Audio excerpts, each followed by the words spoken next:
Assalamualaikum warahmatullahi wabarakatuh. Innal hamdalillah nahmaduhu wa nasta'inuhu wa nastaghfiruh wa na'udzu billahi min shururi anfusina wa sayyiati a'malina may yahdihillahu fahuwal muhtadi wa may yudlil falan tajida lahu waliyyan mursyida. Asyhadu an la ilaha illallah wahdahu la syarika lah wa asyhadu anna Muhammadan 'abduhu wa rasuluh alladzi la nabiyya ba'dah. Wa qala Allah subhanahu wa ta'ala ya ayyuhalladzina amanu taqullaha haqqa tuqatih wa la tamutunna illa wa antum muslimun. Ya ayyuhalladzina amanu taqullaha wa qulu qawlan sadida yuslih lakum a'malakum wa yaghfir lakum dhunubakum wa may yuti'illaha wa rasulahu faqad faza fawzan 'azima. Ya ayyuhan nasu taqu rabbakumul ladzi khalaqakum min nafsin wahidah wa khalaqa minha zawjaha وبث منهما رجالا كثيرا ونساء واتقوا الله الذي تساءلون به والأرحام إن الله كان عليكم رقيبا. أما بعد نستقى الحديث كتاب الله وخير الهدي هدي محمد صلى الله عليه وسلم وشر الأمور محدثاتها وكل محدثة بدعة وكل بدعة ضلالة وكل ضلالة في النار. Ikhwati wa akhwat azallahu wa iyyakum, kita masih dalam bab 21 yaitu babu ma jaa fi himayatil Mustafa sallallahu alaihi wasallam janabat tauhid wa saddihi kulla tariqin yusiru ila syirki. Bab tentang penjagaan Nabi sallallahu alaihi wasallam dari segala sisi tauhid dan bagaimana beliau menutup semua jalur menuju kesyirikan. Kita sudah bahas dalil yang pertama di mana penulis Syekh Muhammad bin Abdul Wahab mencantumkan surat Taubah ayat 128, laqad ja'akum rasulun min anfusikum, sungguh telah datang kepada kalian seorang rasul dari diri kalian, azizun alaihi ma anittum, di mana sangat berat terasa olehnya penderitaan kalian, harisun alaikum, dan beliau sangat menginginkan keselamatan untuk kalian, wabil mu'minina raufur rahim, dan amat belas kasihan lagi penyayang kepada orang-orang yang mukmin. Korelasi ayat ini dengan hadis Rasulullah dengan bab di mana salah satu tanda sayangnya Rasulullah sallallahu alaihi wasallam, beliau mengajarkan kepada kita tauhid dan menutup seluruh pintu-pintu kesyirikan. Karena tidak ada dosa yang lebih besar melebihi dosa kesyirikan. Tidak ada kezaliman yang lebih besar melebihi kezaliman kesyirikan. Oleh karena itu, segala sesuatu yang bisa menjerumuskan umat Islam ke dalam kesyirikan itu ditutup oleh Rasulullah sallallahu alaihi wasallam. Ini merupakan bentuk sayangnya Rasulullah sallallahu alaihi wasallam kepada umatnya. Kemudian yang kedua, dalil yang kedua yaitu diriwayatkan dari Abu Hurairah radhiyallahu anhu anna Nabiy sallallahu alaihi wasallam qala la taj'alu buyutakum qubura. Jangan kalian jadikan rumah-rumah kalian itu menjadi kuburan. Wala taj'alu qabri aidan. Jangan kalian jadikan kuburanku sebagai tempat hari raya. Wasallu alayya fa inna salatakum tablughuni haitsu kuntum. Dan ucapkan selawat untukku, karena sesungguhnya ucapan selawat kalian itu sampai kepadaku dimanapun kalian berada. Hadis diriwayatkan oleh Imam Abi Daud dengan sanad yang jayyid. Dalam hadis ini Rasulullah Shallallahu Alaihi Wasallam menyebutkan sikap beliau terhadap kesyirikan, bahkan yang menuju pada kesyirikan. Di antaranya larangan Rasulullah sallallahu alaihi wasallam untuk menjadikan kuburan beliau sebagai tempat hari raya. Hari raya yang dimaksud ikhwah, kata-kata Aid artinya berulang-ulang, baik waktu maupun tempat. Baik waktu maupun tempat. Artinya Kalau terkait dengan waktu, pada waktu-waktu tertentu kaum muslimin berkumpul, maka tanggal itu dikatakan tanggal Id atau tempat tertentu. Di tempat tersebut sering kaum muslimin berkumpul secara berulang-ulang, apakah mingguan, ataukah bulanan, ataukah tahunan, atau yang masyhur di kita disebut dengan haul. Hari haul, satu haul atau haul, haulnya Syekh Fulan. Ini kuburan Syekh Fulan tersebut dijadikanlah sebagai tempat berkumpul secara berulang-ulang, maka itu dikatakan Id. Rasulullah SAW mengatakan, wala taj'alu qabri aidan. Jangan kalian jadikan kuburanku itu sebagai tempat hari raya. Artinya dijadikan sebagai tempat berkumpul secara berulang-ulang. Kemudian wasallu alayya fa inna salatakum tablughuni haitsu kuntum. Berselawatlah kalian di mana saja kalian berada, karena sampai kepadaku, kata beliau. Artinya ikhwah azinallahu wa iyyakum, bisa saja boleh jadi, coba perhatikan itu maunya mau tanggal tuh tabir, coba lihat. Tanggal, mau tanggal, nanti jatuh. Nah.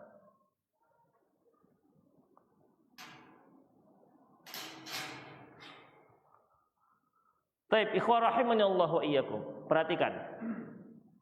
Ya. Rasulullah sallallahu alaihi wasallam menyatakan wasallu alayya, berselawatlah akan kepadaku, fa inna salatakum tablughuni haitsu kuntum. Karena selawat kepadaku akan sampai kepadaku dimanapun kalian berada. Artinya bisa saja seorang muslim itu dia sengaja berulang-ulang pergi ke kuburan Rasulullah Sallallahu Alaihi Wasallam dengan alasan apa? Dengan alasan untuk mengucapkan selawat kepada Nabi Sallallahu Alaihi Wasallam. Dengan hadis ini maka terputus niat seperti itu. Artinya tidak perlu kalian berulang-ulang datang ke kuburan Nabi Sallallahu Alaihi Wasallam dengan alasan mengucapkan salawat. Ucapkanlah salawat dimanapun kalian berada, itu insya Allah sudah sampai kepadaku, kata beliau Sallallahu Alaihi Wasallam. Kemudian beliau juga bersabda, ij'alu min salatikum fi buyutikum wa la tattakhiduha qubura. Jadikanlah rumah kalian itu sebagai tempat salat kalian, jangan kalian jadikan sebagai tempat kuburan. Ikhwah perhatikan, di sini Rasulullah Sallallahu Alaihi Wasallam menyebutkan perbedaan antara rumah dengan kuburan. Ya, menyebutkan perbedaan antara rumah dengan kuburan. Di antaranya ikhwah, beliau mengatakan la taj'alu buyutakum kubura. Jangan kalian jadikan rumah kalian itu seperti kuburan. Jangan kalian jadikan rumah-rumah kalian sebagai kuburan. Apa ciri rumah yang tidak kuburan? Yaitu dengan senantiasa sholat di situ. Jadi artinya rumah yang tidak pernah dilaksanakan sholat di situ, ini berarti rumah-rumah kuburan. Berarti ikhwah, kuburan bukan tempat sholat, itu maksudnya. Ya kalau seandainya sama saja, kuburan tempat sholat, rumah juga tempat sholat, tentu hadis ini tidak ada fungsinya.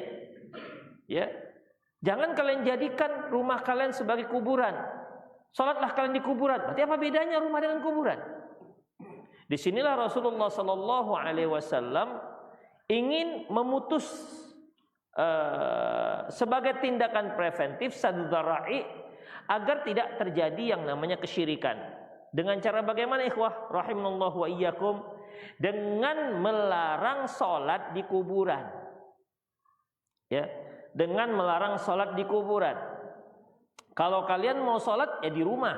Rasulullah juga bersabda, afdalus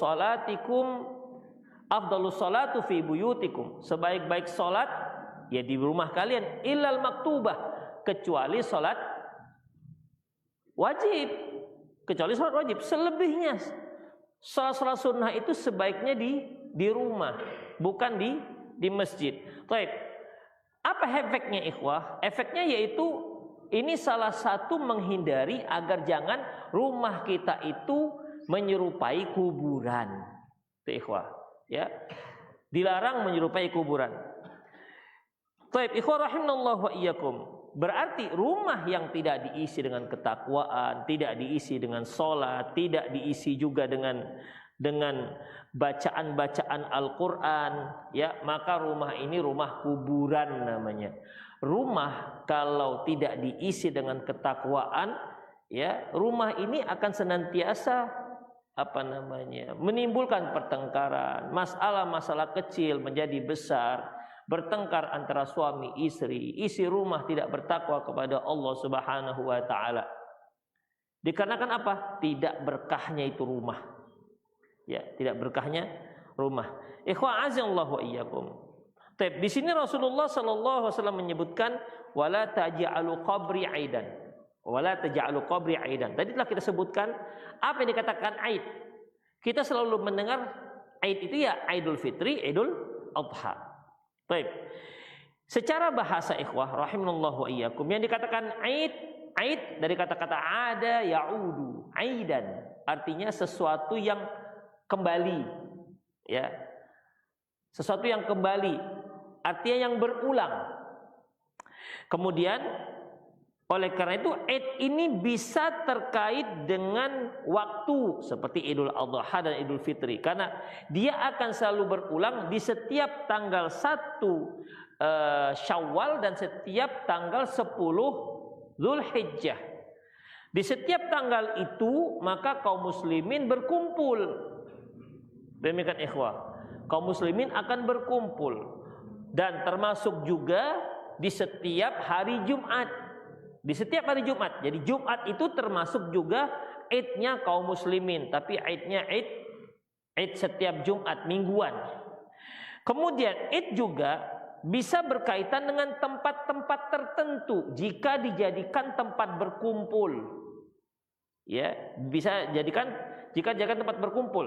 Kalau kita biasanya di kuburan Syekh Fulan, itu ikhwah, biasanya berkumpulnya itu terkait dengan mungkin hari kematian dia atau mungkin hari kelahiran dia, dan itu biasanya para murid, ya, murid-murid ataupun yang mengikuti madhabnya dia, mengikuti pemahaman dia ataupun keyakinan dia, itu berkumpul di kuburan syekh tersebut.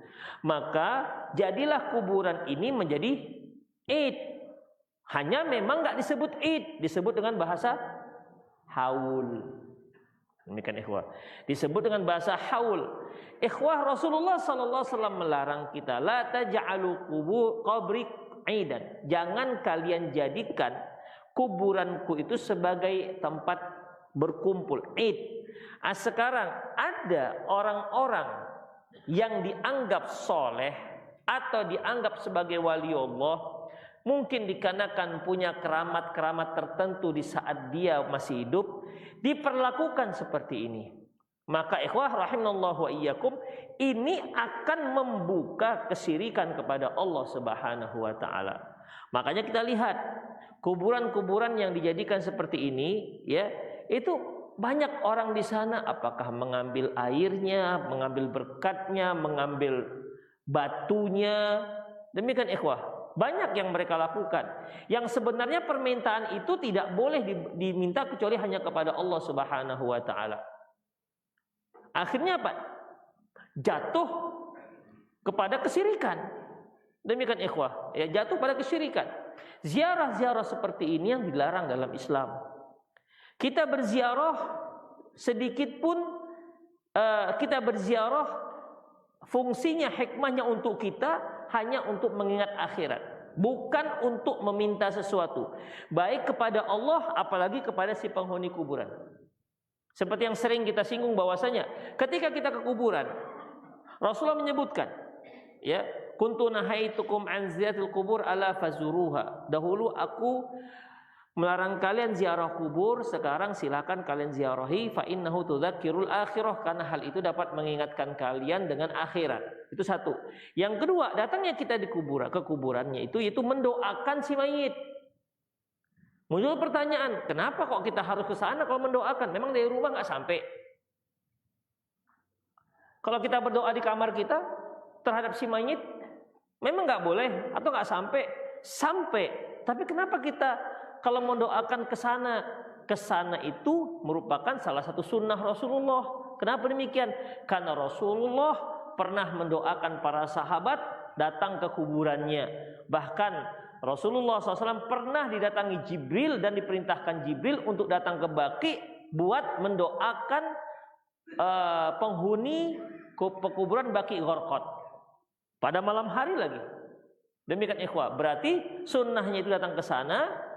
Dari rumah juga bisa, tapi akan lebih afdol lagi kalau ke sana dan mendoakan mereka. Di samping kita mendapatkan hikmah yaitu untuk mengingat akhirat, juga kita mendoakan mereka. Selebihnya nggak boleh.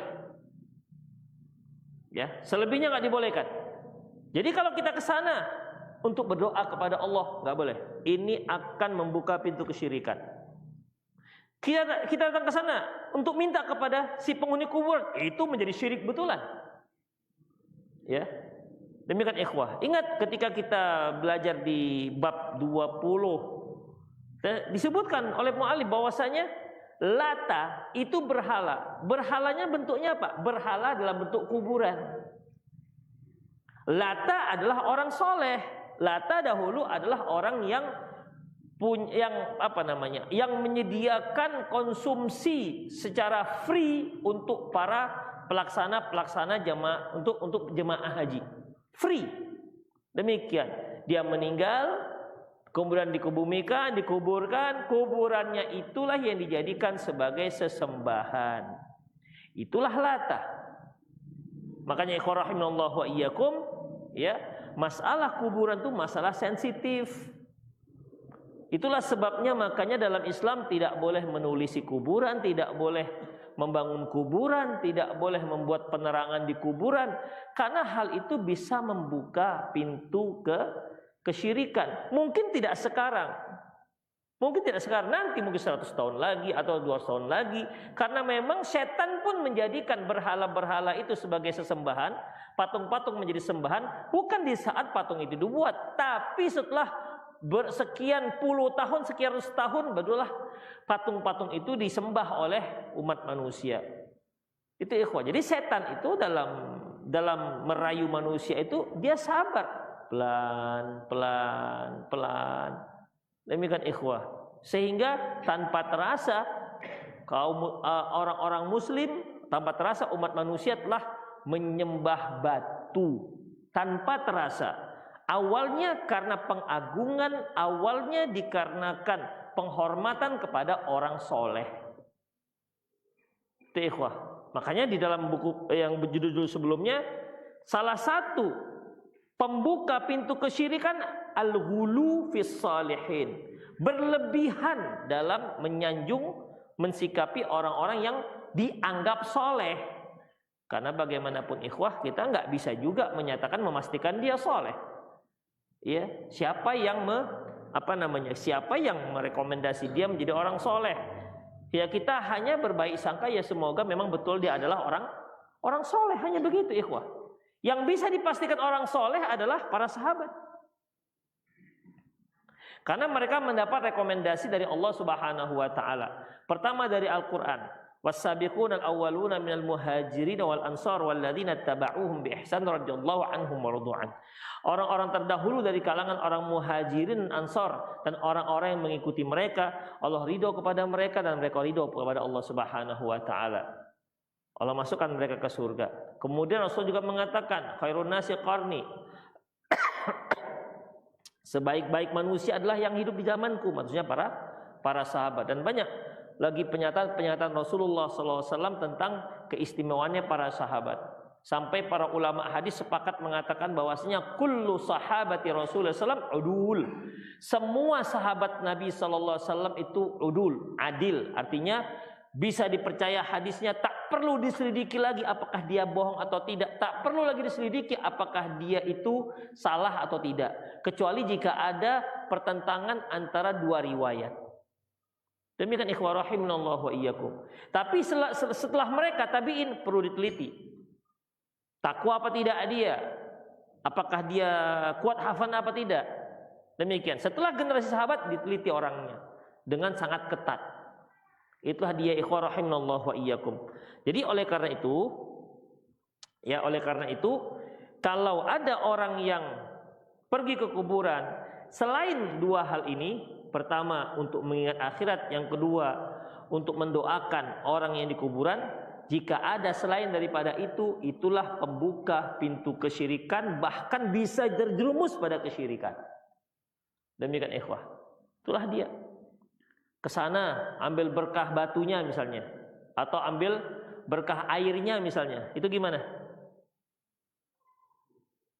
Seperti yang telah kita pelajari di bab keberapa di buku yang pertama, bahwasanya ketika kita mengambil berkah, maka konsep yang pertama yaitu harus ada dalilnya dari Quran dan Sunnah Rasulullah SAW.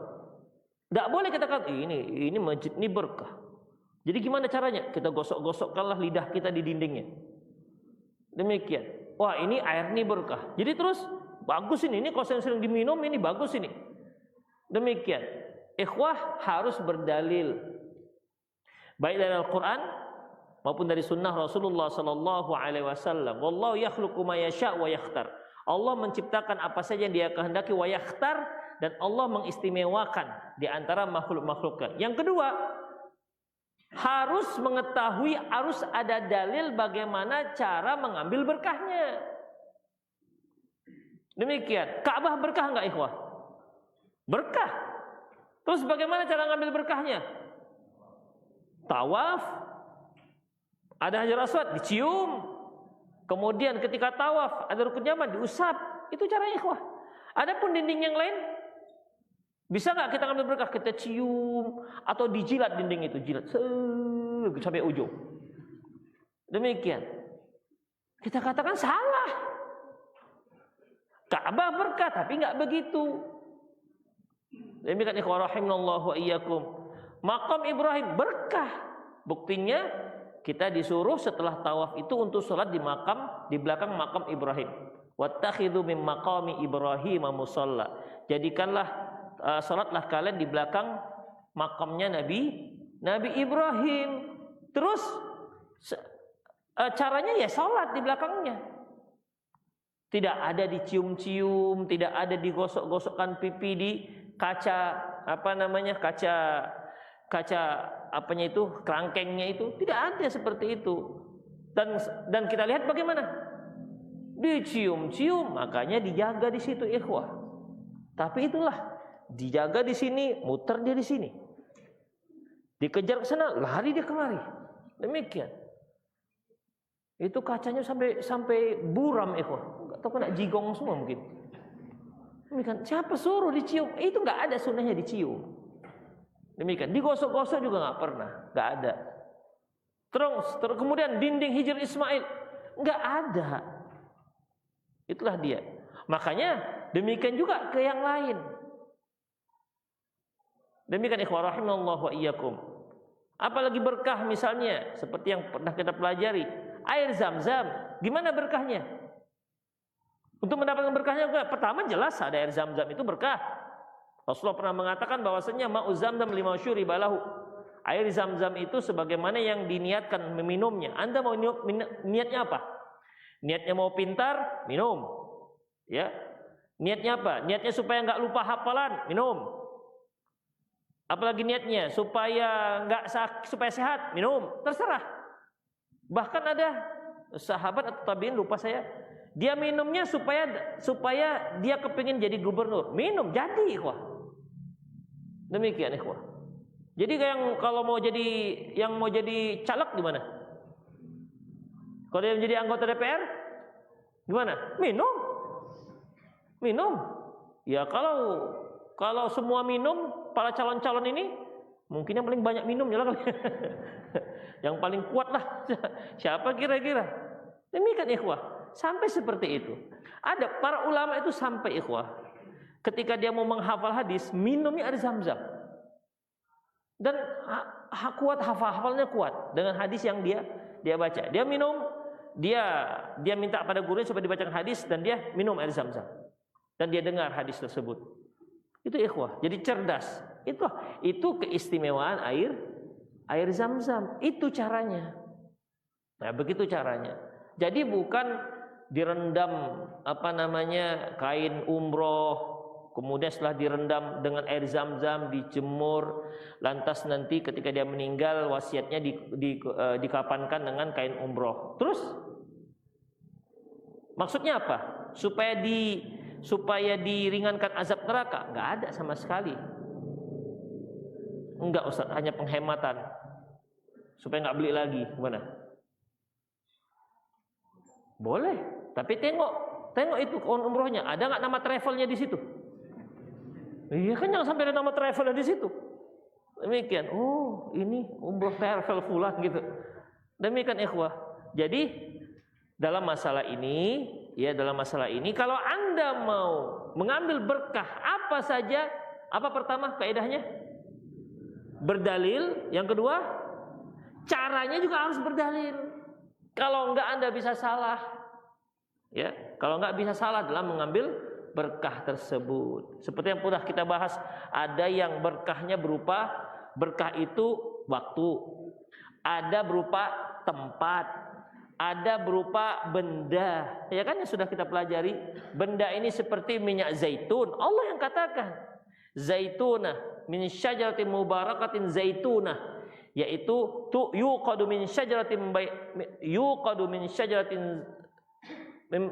mubarakatin zaitunah, di mana lampu sentir itu dihidupkan dengan minyak zaitun yang berkah. Berkah. Zaitun berkah. Jadi minyak sawit enggak perlu dalil. Enggak ada. Yuqadu min syajaratin sawitan, enggak ada. Ya, enggak ada. Demikian. Jadi dalam masalah ini karena berdalil. Kurma berdalil. Apalagi ikhwah, ya tinggal dalil.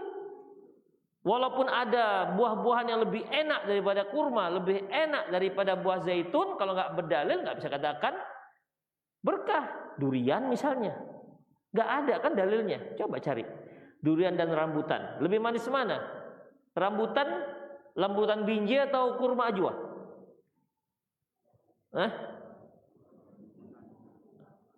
Kurma ajwa tuh pernah makan kurma ajwa? Kan nggak semanis kurma sukari. Demikian ikhwah. Tapi mana lebih apa? Lebih manis? Kurma ajwa atau rambutan binji? Terutama rambutan binji yang gratis lah. Rambutan lebih manis. Tapi nggak dikatakan, sedangkan kurma ajwa yang sebegini manisnya berkah, apalagi rambutan biji. Enggak begitu ikhwah. Minyak buah zaitun, antum pernah makan buah zaitun? Kan enggak gitu enak. Lebih enak mana dengan durian? Sepakat kita durian. Tapi kan enggak dikatakan durian itu buah berkah. Dia bisa berkah kalau antum belikan gratis, bagi-bagikan. Insyaallah itu berkah. Karena kaitnya dengan hadiah. Itu ikhwah rahimallahu wa ikum, itulah dia. Jadi dalam masalah ini ya, kalau Anda meyakini di kuburan itu ada berkah, di tempat berkah, perlu dalil. Kalau enggak, jangan coba-coba meyakini tempat tersebut berkah. Itu ikhwah. Termasuk dijadikan tempat berdoa. Di kuburan. Saya mau berdoa kepada Allah, tapi di samping kuburan fulan. Kita katakan, kenapa Anda jauh-jauh ke kuburan berdoa? Masjid Abu Bakar saja dekat, di situ aja kalian berdoa, ngapain jauh-jauh ke sana?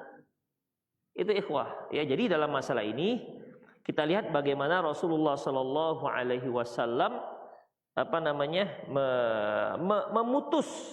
menutup semua jalur yang menuju pada kesyirikan. Baik.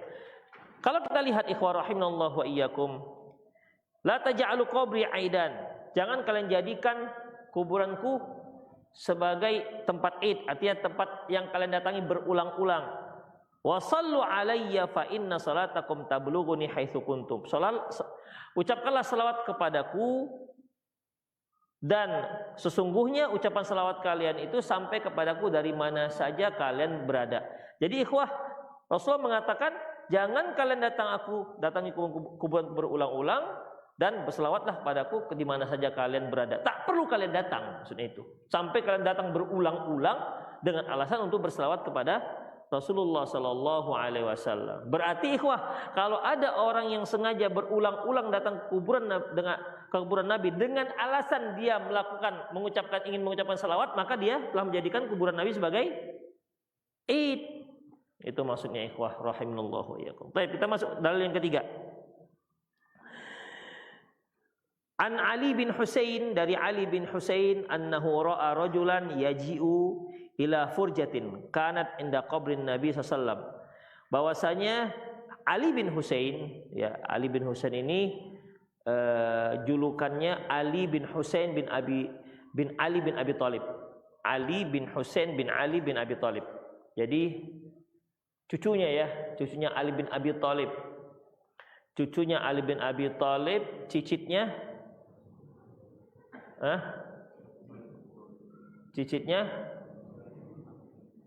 Abu Thalib, cicitnya Rasulullah juga, ya, cicitnya Rasulullah Sallallahu Alaihi Wasallam. Dia yang dikenal dengan julukan Zainal Abidin. Zainal Abidin. Baik.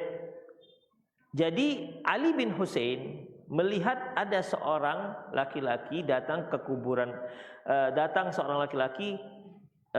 Dia mendatangi, ada celah di kuburan Nabi Sallallahu Alaihi Wasallam. Kemudian fayadkhulu fiha, dan dia pun masuk dari celah itu.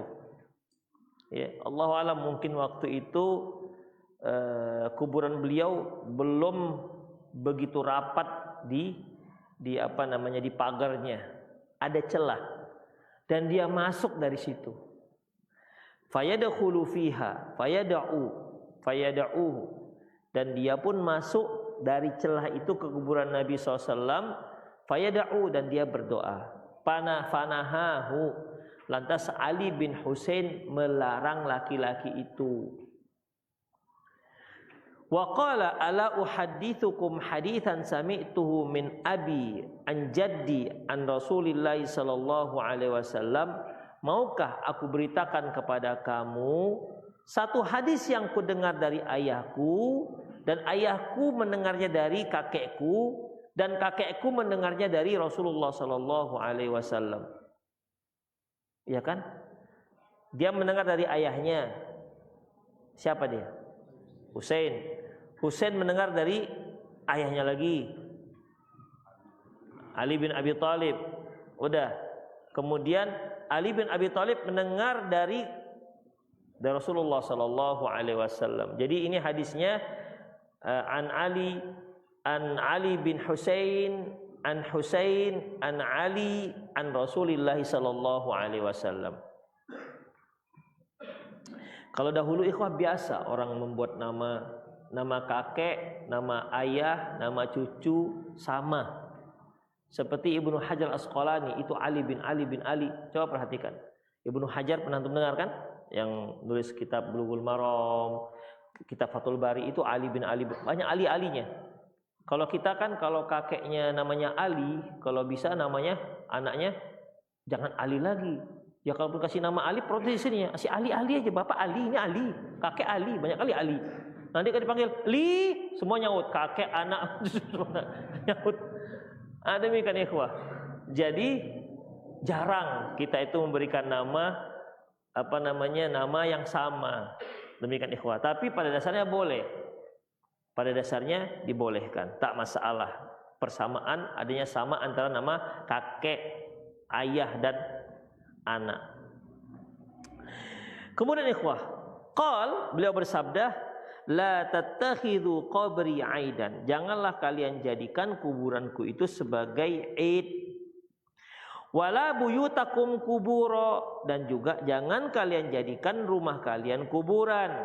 Wasallu alayya, dan salawatlah kalian kepadaku.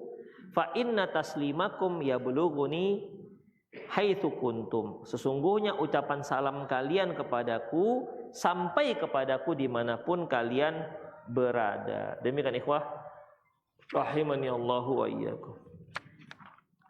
Ikhwah, ini dulu lah ya untuk malam ini. Ada yang mau bertanya silakan. Silakan, atau melalui 0813 600 661. Tafadhalu. Ada yang bertanya langsung silakan, Pak.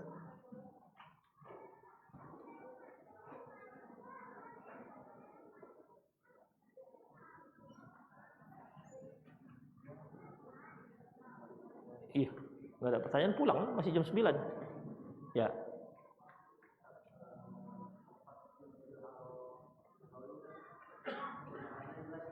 Ya. Ya. Yang rumah-rumah mana?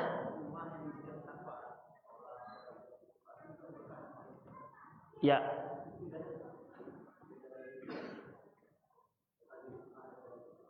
Ikhwan rahimallahu wa iyyakum. Masjid Haram berkah. Gitu ya. Masjid Nabawi berkah. Rumah yang diisi dengan ketakwaan juga berkah. Ikhwah, sama-sama berkah, tapi jelas berbeda tingkat keberkahannya. Rumah kita dengan masjid lebih berkah mana? Masjid. Demikian ikhwah, masjid. Dari sisi perbuatan maksiat, jelas rumah kita lebih banyak maksiat dilakukan di dalamnya ketimbang di masjid. Taib. Rumah kita itu rumah yang masya Allah orang yang bertakwa semua. Lebih berkah mana? Masjid apa rumah kita? Tetap masjid. Tetap masjid. Sama-sama berkah, namun tetap masjid yang lebih berkah. Karena masjid itu disebut dengan Baitullah, rumah Allah. Fi buyutin adzinallah an turfa'a fiha. Artinya di situ Allah Subhanahu wa taala menyatakan masjid itu disebut dengan rumah Allah. Masjid juga dikatakan dinisbat kepada Allah. Ayya'muru masajidallah. Mereka yang memakmurkan masjid-masjid Allah. Apabila ada makhluk yang dinisbatkan kepada Allah, berarti ini makhluk istimewa. Seperti Baitullah, Ka'bah, berarti makhluk yang istimewa. Naqatullah, pernah dengar apa? Naqatullah. Ada yang tahu Naqatullah itu apa? Untanya Allah. Di mana untanya Allah? Apa maksudnya untanya Allah? Untanya Nabi Saleh, naqatullah wa suqiyaha. Untanya Allah dan air minum yang Allah berikan. Kan orang-orang kafir pada waktu itu, kaumnya Nabi Saleh. Kaum Nabi Saleh, kaum apa namanya? Thamud. Wa ila Thamud akhahum Shalihan. Dan kepada kaum Samud kami utus Saleh. Jadi kaum Samud ini ya, ketika mendengar Nabi Saleh menyatakan dia sebagai Nabi dan Rasul, mereka menantang Nabi Saleh alaihissalam. Kami akan beriman apabila kamu keluarkan unta dari batu. Itu permintaan mereka. Sebenarnya permintaan mereka ini ya asal-asal minta. Bukan berarti kalau seandainya itu keluar dari batu, mereka akan beriman. Asal-asal aja, pokoknya macam misalnya begini, kalau ada orang yang mengaku gitu kan, mengaku sakti, oke lah cobalah kau pindahkan dulu itu Gunung Sibaya. Kan satu hal yang mustahil. Ya keluarnya onta dari batu kan mustahil, ikhwah. Nabi Saleh mengatakan, kalau memang betul ada unta keluar dari batu, kalian mau beriman? Iya, kenapa tidak? Dan begitu, itu kan tanda yang jelas. Nabi Saleh berdoa, ya Allah keluarkan unta dari batu. Keluar unta dari batu. Demikian. Kata Nabi Saleh, jangan kalian bunuh. Jangan kalian bunuh. Kemudian mereka punya sumur. Satu hari itu giliran unta minum, satu hari lagi Giliran mereka yang minum ambil sumur. Tapi setelah itu mereka bisa mengambil air susu unta sepuasnya. Ada gantinya juga.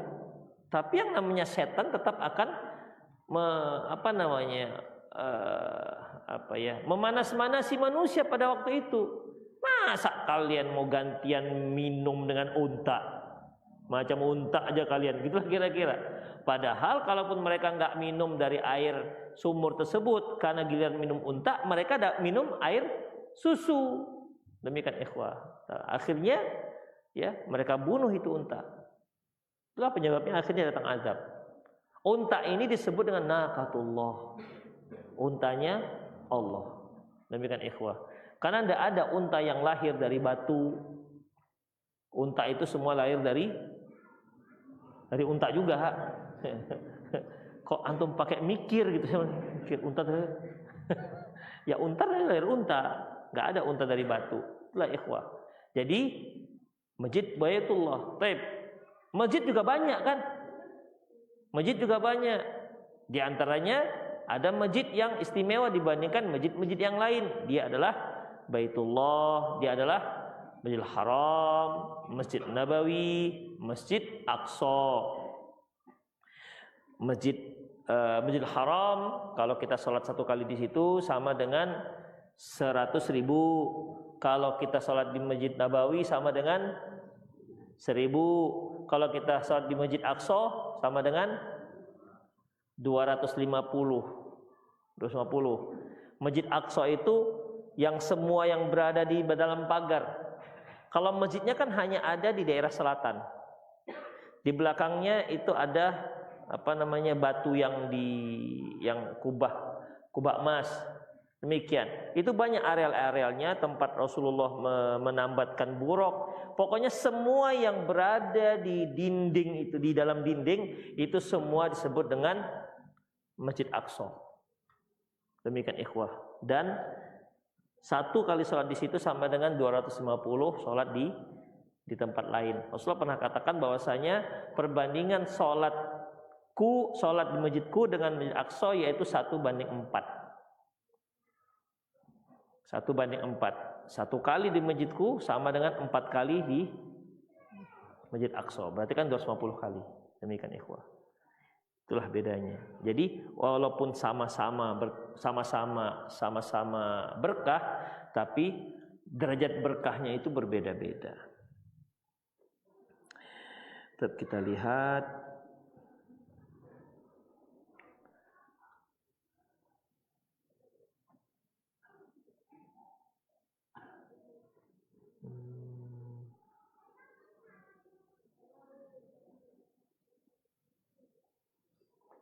Assalamualaikum Ustaz. Apakah boleh kita meminjam gelang emas istri 10 gram dan kita kembalikan 15 gram gelang emas, 5 gram sebagai hadiah dan tanpa kesepakatan sebelumnya? Ikhwah,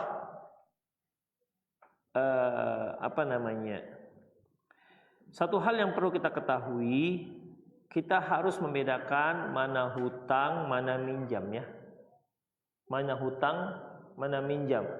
Kita sering kacau masalah kata. Pinjam duitnya lah. Maksudnya apa itu? Hutang duitnya. Pinjam sepeda motor lah. Apa maksudnya? Hah? Pinjam. Baik. Pinjam duitnya lah. 100.000. Nanti saya pulangkan 110.000. Apa itu? Riba kan? Pinjam sepeda motornya lah. Kata yang punya sepeda motor, nanti di-fullkan ya minyaknya. Riba enggak? Nah itu kan, mulai bingung kan?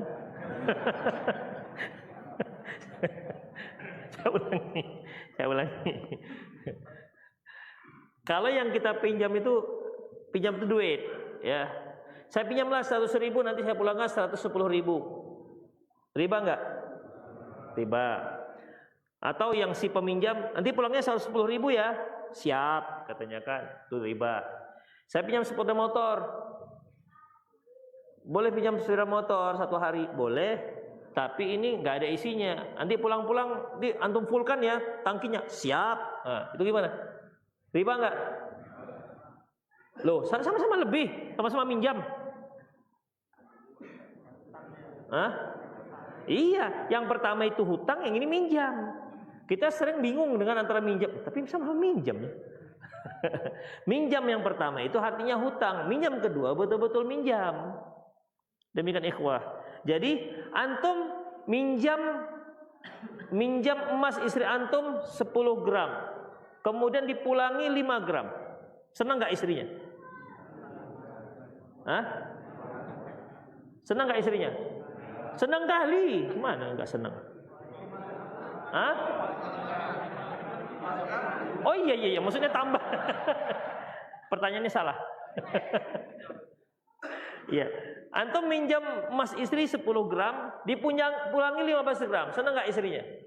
Senang. Kenapa nggak senang? Berapa bang? 15 gram. Minjamnya 10 gram. Abang tambah 5 gram. Kapan lagi bang minjamnya? Kan gitu. Demikian ikhwah. Baik. Apa hukumnya itu? Kan minjam tuh. Itu minjamnya utang apa minjam biasa? Oh, ada khilafiyah di sini. Minjam biasa, utang, khilafiyah. Ada khilafiyah tadi. Baik. Itu gimana jadinya? Boleh nggak? Minjam emas itu sebenarnya minjam apa utang? Hah?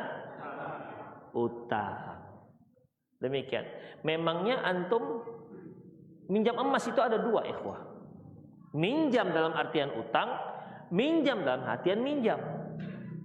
Misalnya seorang ibu, ya seorang akhwat, dia karena mau menikah, kepinginlah ketika dia menikah ada hiasan-hiasan, pakai rantai, dipinjamnya lah punya saudarinya, saya pinjamlah gelang-gelangmu, besok saya mau nikah, gitu kan? Biar ada hiasan-hiasan. Itu minjam apa utang? Minjam. Kalau yang suami tadi itu minjam apa utang? Karena apa? Ini kalau sudah seperti ini, pasti suami akan menjadikannya modal. Dia memanfaatkan harga emas itu, bukan dia minjam, pinjam 10 gram ya, dipakainya gitu, nanti-nantinya. Kan enggak dipakai. Dia akan gunakan itu emas untuk modal, untuk apalah namanya. Makanya itu namanya hutang. Dipulangkannya 15 gram. Gimana? Boleh enggak? Enggak masalah. Enggak masalah. Kenapa demikian? Karena tidak ada akad sebelumnya. Ya. Karena tidak ada akad sebelumnya. Kalau ada akadnya pakai kedip-kedip mata. Misalnya, minjam ya, Dik, 10 gram aja. Boleh, Bang. Tapi TST lah. Tahu sama tahu. Siap katanya. Itu sudah riba. Demikian ikhwah rahimallahu ya. Jadi ingat, bedakan antara minjam dengan hutang. Karena bahasa yang sering kita pakai nggak bisa membedakan antara pinjam dengan hutang. Bahkan ada yang kata-kata minjam itu minta. Ya kan? Minjam korek api lah. Gimana minjam korek api? Gimana? Antum utang, minjam, atau minta? Kalau antum hutang, pulangnya harus sama. Kalau antum minjam, pulang harus sama. Antum pinjam korek api, berkurang nggak isi korek apinya? Pernah nggak antum minjam korek api berapa? 10 ya isinya ya, pulang ada 10 enggak? Kan enggak. Oke. Kita atas nama pinjam, ternyata berkurang. Pinjam mancis berkurang nggak? Berkurang. Demikian ikhwah. Makanya banyak yang pinjam sepeda motor begitu. Pinjamnya tangkinya full, pulangnya res. Tuh ada juga minjam yang begini. Hanya boleh nggak gitu? Pulangnya minjamnya tangkinya penuh, pulangnya res. Boleh nggak? Hah? Boleh, tapi dia nggak dikasih pinjam berikutnya lah. Paling res gitu. Tadinya V tadinya kan, pulang-pulang gitu kan. Oh ya udahlah, gimana lah buat. Nanti minjam lagi nggak dikasih gitu. Itu ikhwah ya, jadi bisa harus beda-bedakan antara meminjam dengan hutang. Ada yang mau nanya? Ada? Jika imam salat subuh kunut subuh, apakah kita makmum boleh menyelisih imam untuk tidak mengangkat tangan? Ini nggak habis-habis pertanyaan ini ya. Nggak habis-habis pertanyaan ini. Ikhwah, Syekh Ibrahim Ar-Ruhaili, Profesor Dr. Ibrahim Sulaiman Ar-Ruhaili beliau menyebutkan, apabila Anda meyakini kunut subuh itu sunnah, Anda harus ikut imam. Apabila Anda meyakini bahwasanya kunut subuh itu khilafiyah, maka Anda wajib ikut imam. Tapi kalau Anda meyakini kunut subuh itu bid'ah, Anda tak perlu ikut imam. Itu dia. Antum yang mana terserah.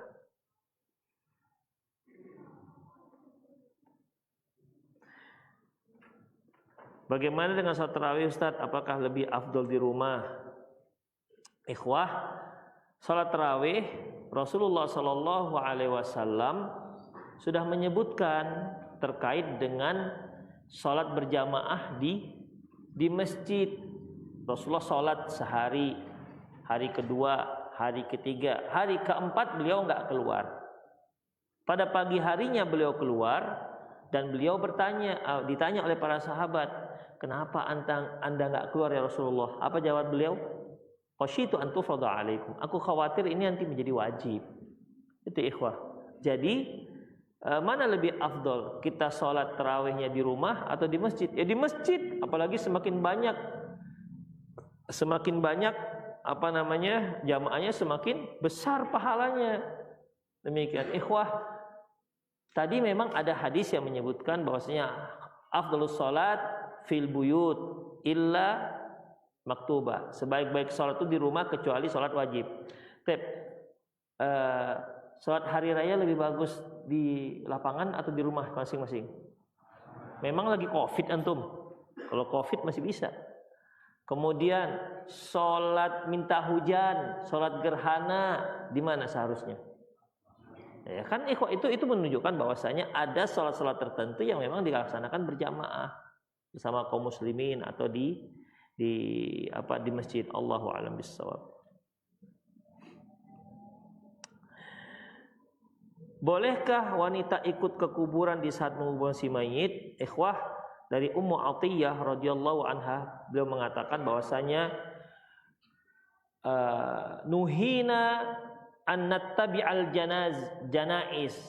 Kami dilarang untuk mengikuti jenazah walam ya'zam alaina. Tapi beliau tidak tegas melarangnya.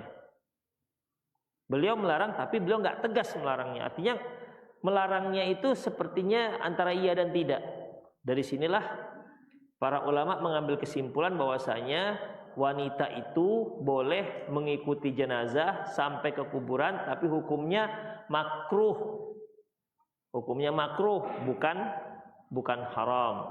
Kemudian ikhwah, ketika kita mengikuti jenazah, ada yang berjalan kaki dan ada yang berkendaraan. Untuk yang jalan kaki, maka dia boleh di belakang, boleh kiri, boleh kanan, dan boleh di depan.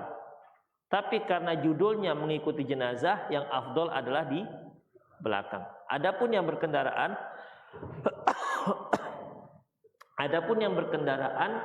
tempatnya di belakang jenazah, bukan di depan.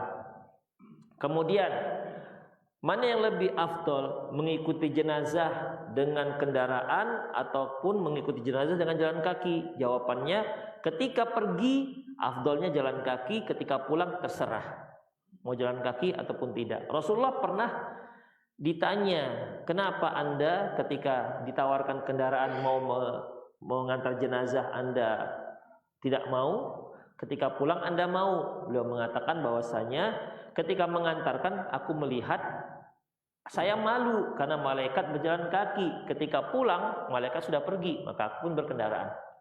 Ikhwah. Hanya masalah kita sekarang ketika yang bawa ambulan.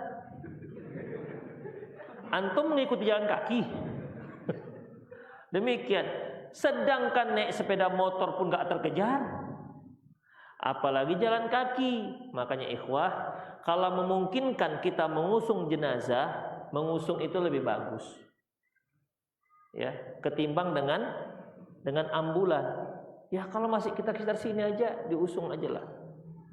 Demikian, ikhwah. Tapi masalahnya kita sekarang nggak banyak yang mengusung. Kalau dulu maulah. Demikian. Ayo kita usung aja yuk, ayo. Diam semua. Pura-pura nggak dengar gitu kan. Ya udah masuk ambulan aja lah daripada nggak ada yang mau membawa lagi. Itu masalah kita. Kalau dulu masih iya. Saya dulu orang tua saya dari Sukarami ke Katamso diusung itu. Sukarami masuk Jalan Halat, masuk Katamso diusung semua. Paling paten kali dulu ada gerobak kerenda kan, nah, ada rodanya, masih bisa kita ikuti. Kalau sudah pakai ambulan itu ikhwah, jadi kita tidak lagi mikirkan akhirat, mikirkan apa? Ambulan mana ambulannya gitu. Udah kehilangan ambulan kita, apalagi kita nggak tahu tempatnya, tempat kuburannya. Demikian ikhwah. Kalau dulu yang bawa mayat itu dulu 20 tahun yang lalu itu jenazah mana yang pakai begitu? Orang kafir kan, Chinese ya kan, depannya ada gambarnya, mereka pun berada di gerobak di belakang, begitu ikhwah. Jarang dulu ambulan, tapi sekarang sudah banyak ambulan, apalagi ini bentar lagi mau caleg kan, mau pencoblosan, semakin banyak tuh ambulan yang bergambar. Demikian ikhwah. Begitu kalah dia, copotin gambarnya, hilang ambulannya, nggak jadi ambulan lagi. Itu ikhwah rahimahullah. Jadi dalam masalah ini ya sebaiknya diusung. Kalau untuk wanita hukumnya apa tadi? Makruh. Allahu a'lam bishawab. Saya berencana pulang kampung, melepas cadar sebagai bentuk penyesuaian memakai cadar di lingkungan sekitar. Karena di kampung saya masih terlihat asing bagi yang bercadar. Setelah ke Medan saya pakai cadar kembali. Apakah sikap saya memperbaiki syariat? Enggak apa-apa. Karena cadar itu sunnah. Kalau anti kira-kira nanti bermasalah, buka cadarnya. Kalau kira-kira enggak masalah, pakai cadarnya, enggak apa-apa. Karena sunnah. Demikian ikhwan. Kalau di depan-depan ikhwan pakai cadar. Depan tukang somai, tukang bakso, tukang ayam penyet, buka cadar. Malu para akhwat dengan antum. Dengan tukang somai, tukang ayam penyet, enggak apa-apa. Artinya ya enggak berdosa, ya. Tapi memang ikhwah terkhusus untuk wanita yang disepakati bahwasanya dia cantik. Itu sunnah muakkad untuk dicadari. Yang sepakat ya, bukan sok-sok cantik, bukan. Kadang-kadang ada perasaan cantik. Awak ini cantik kali nampaknya. Gak ada yang nengokin. Demikian. Yang sudah sepakat. Kan kalau cantik itu kan ikhwah, ada yang sudah disepakati, ada khilafiyah. Iya kan? Ada yang khilafiyah. Istrinya itu cantik loh. Mana cantik gitu kok cantik gitu. Ada yang sudah sepakat. Demikian. Yang sepakat ini sebaiknya dicadarin karena akan menimbulkan fitnah. Demikian ikhwah. Kalau antum sepakat gantengnya gimana? Dicadarin? Nah, enggak. Jangan sosok ganteng lah pokoknya. Tip. Ustadz, bagaimana hukum ikut VCCV? Aduh, nggak tahu saya ini apa VCCV. CCTV yang saya tahu. Bagaimana dengan pandangan terkait dengan masih adanya ikhwan kita yang berkeyakinan dengan adanya Nur Muhammad? Ikhwah ini syirik. Itu hadis-hadisnya hadis-hadis ini ikhwah. Bahwasanya alam ini diciptakan dikarenakan Nur Muhammad dengan Nur Muhammad. Itu hadisnya nggak ada yang sahih. Ikhwan mana itu nggak tahu juga saya. Bagaimana hukum sholat di masjid yang ternyata setelah selesai sholat baru sadar kalau ada kuburannya di arah kiblat? Apakah sah? Sah, insyaallah. Bolehkah memanjangkan potongan ayat Al-Quran di dinding masjid untuk untuk dilihat setiap hari sebagai pengingat motivasi seperti ayat-ayat tentang perintah? Ikhwah, saya tanyakan. Ayat yang ditulis di dinding masjid, ayat yang dipajangkan kaligrafi di dinding rumah kita, kira-kira tujuannya yaitu supaya kita mudah menghafal atau untuk hiasan? Untuk hiasan. Karena kalau antum katakan untuk menghafal, kalau sudah hafal seharusnya diganti seharusnya. Demikian ikhwah. Jadi Quran itu bukan diturunkan untuk sebagai hiasan. Demikian. Gimana dengan masjid? Sama. Dibuat di depannya innas sholata tanha 'anil fahsya'i wal munkar. Kira-kira pakai tulisan yang biasa-biasa saja, yang penting bisa ditulis, bisa dibaca, atau tulisannya tulisan yang bagus dengan berwarna-warni dan diupahkan orang untuk menulisnya. Pakai yang mana ini? Ini diupahkan yang terbaik. Kadang-kadang saking cantiknya tulisan itu nggak tahu kira di mana wawunya, di mana ya-nya. Kalau antum lihat khot sulus itu wawunya bisa di mana? Mana ini baca? Yang kita hafal nggak bisa kita baca di situ. Qul huwallahu ahad. Antum pernah lihat nggak khot yang petak-petak? Itu isinya Al-Fatihah, tapi antum nggak bisa baca. Saking indahnya petak-petak. Seperti kalau kita lihat di Kuala Namu, Masjid Taqwa Kuala Namu, itu kan depannya dinding kaca. Itu kaligrafinya petak-petak. Antum coba silakan baca kalau bisa. Demikian. Ya. Makanya kalau alasannya untuk dibaca, untuk diingat, ya, saya kira itu cari-cari alasan saja sebenarnya. Karena buktinya tidak bisa dibaca dan nggak nyaman juga kita bacanya. Demikian ikhwah. Ya, jadi Allahu alam tidak dibenarkan Al-Qur'an dijadikan sebagai hiasan, termasuk jadi ringtone. Ada yang nelpon, Qul huwallahu ahad. Abang nelpon. Demikian. Quran itu bukan untuk ringtone. Apalagi antum bawa HP-nya ke masjid, ke dalam WC. Ada yang nelpon. Baca Quran di dalam, enggak boleh. Demikian ya. Kan banyak ringtone yang lain. Suara kambing misalnya. Berarti ada yang demikian. Banyak kan yang bisa. Yang penting kan kita tahu bahwasanya HP kita ada yang nelpon. Bagaimana saat kita sujud, kita bangkit duluan padahal takbir imam belum selesai diucapkan karena takut kepala kita terpijak dengan yang di depan. Ikhwah, kalau kepala antum takut dipijak dengan yang di depan, antum jangan panjang-panjangkan badan antum begitu. Demikian, bukan dipijak, didudukin pun. Demikian. Ya kalau takut dipijak ya antum agak mundur sedikit begitu. Jadi ketika kita sholat berjamaah, ikhwah, terkadang kita juga harus diagak-agak. Kan sunnahnya kalau kita sholat sujud itu kan ketiak terbuka, kemudian siku jauh dari rusuk. Antum sholat berjamaah, Allahu Akbar. Ya leher kawan di sinilah dia nanti. Mana bisa? Ini sunnah Rasulullah SAW. Disikut orang antum nanti. Awak mau sujud, maka ya dilemahkan, demikian dilemaskan supaya kawan bisa sujud. Antum ketika sujud, ikhwah, kawan samping gitu kan, itu terasa loh, teriak orangnya, terasa, nggak bisa goyang. Kita bisa, pernah nggak antum merasakan gitu? Iya, demikian, nggak bisa, makanya lembutkan.